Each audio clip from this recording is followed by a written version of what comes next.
Hi friends, আজকে একটা birthday পার্টিতে এসেছি। রাজীবের ভাই কাম বন্ধু, তার ছেলের 5 বছরের জন্মদিন। অমৃতি থেকে আরেকটু ভিতরে। তো এই হচ্ছে কেক কাটা হচ্ছে, চলে এসেছি। তো কেক কাটা হয়ে গিয়েছে, সবাইকে কেক দিচ্ছে। শরীরটা আমার খুব খারাপ ছিল, তো ভাবছিলাম আসবই না, কিন্তু রাজীব বলল না চলো, তাই জন্যই আসলাম। হঠাৎ করে জানেন কি করে যেন আগের দিন প্রচণ্ড জ্বর চলে আসলো, তো ওই জন্যই ভাবছিলাম যে যাব না। তো যদিও জ্বর এখন গায়ে নেই, কিন্তু কিছু খাওয়ার ইচ্ছেও নেই, শরীরটা দুর্বল দুর্বল লাগছে। এই যে হচ্ছে ওর মা, ওর নাম তনুশ্রী। যে এত সুন্দর কেকটা দেখছেন, 5 লেয়ার্সের কেকটা পুরোটাই ও বানিয়েছে।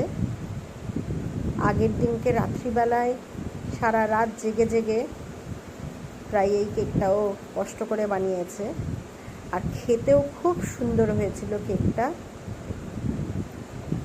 এত টেস্টি ছিল কেক, বলবার কথা না। তো ওর মায়ের খুব গুণ, ওর মা কেকও বিক্রি করে। আপনারা যারা মালদায় থাকেন বা আশেপাশে মালদার থাকেন, তারা ওকে অর্ডার দিতে পারবেন। সোজা খাবারের ওখানে চলে এসেছি। ত্রিদীপের বউ, আমি আর অঙ্কিতা একসঙ্গে বসে গিয়েছিলাম।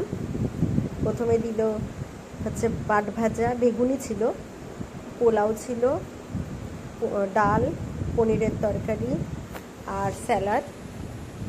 এই দিয়ে খাওয়া শুরু করলাম। ছাদের মধ্যে খুবই আরাম লাগছিল।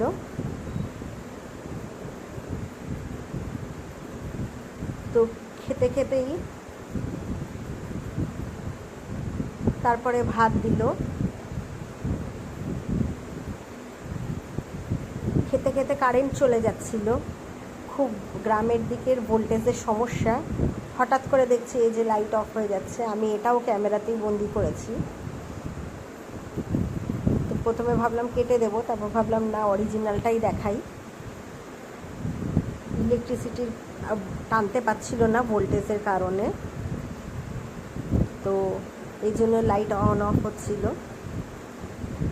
এবার চলে আসলো হচ্ছে মাংস, দেশি চিকেন করেছিল, দারুণ ছিল রান্নাগুলো সব।